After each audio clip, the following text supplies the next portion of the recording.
ಉತ್ತರ ಪ್ರದೇಶದ ಹತ್ರಾಸ್ ಗ್ರಾಮದಲ್ಲಿ ದಲಿತ ಯುವತಿಯ ಅತ್ಯಾಚಾರ ನಡೆಸಿ ಕೊಲೆಗೈದ ಆರೋಪಿಗಳನ್ನು ಸಂರಕ್ಷಿಸುವ ನರೇಂದ್ರ ಮೋದಿ ಹಾಗೂ ಯೋಗಿ ಆದಿತ್ಯನಾಥ್ ಸರ್ಕಾರದ ವಿರುದ್ಧ ಇವತ್ತು ಕಾಂಗ್ರೆಸ್ ಮಂಜೇಶ್ವರ ಅಸೆಂಬ್ಲಿ ಸಮಿತಿಯ ನೇತೃತ್ವದಲ್ಲಿ ಹೊಸಂಗಡಿ ಪೇಟೆಯಲ್ಲಿ ಮೊಂಬತ್ತಿ ಬೆಳಗಿಸಿ ಪ್ರತಿಭಟನೆ ನಡೆಸಿದರು.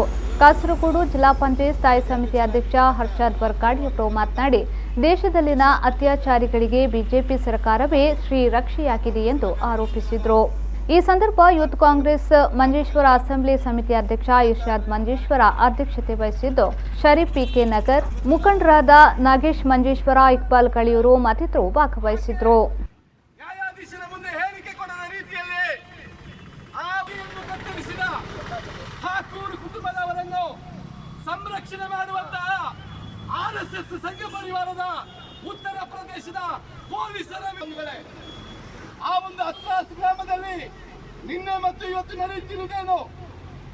ನಮ್ಮ ಮಾನ್ಯ ರಾಹುಲ್ ಗಾಂಧೀಜಿ ಅವರು, ಪ್ರಿಯಾಂಕಾ ಗಾಂಧೀಜಿ ಅವರು ಉತ್ತರ ಪ್ರದೇಶದ ಹತ್ರಾಸ್ ಜಿಲ್ಲೆ ಈ ದೇಶದ ಪ್ರಧಾನಮಂತ್ರಿ ನರೇಂದ್ರ ಮೋದಿ ಅವರು ಚುನಾವಣೆಗೆ ಸ್ಪರ್ಧಿಸಿದಂತಹ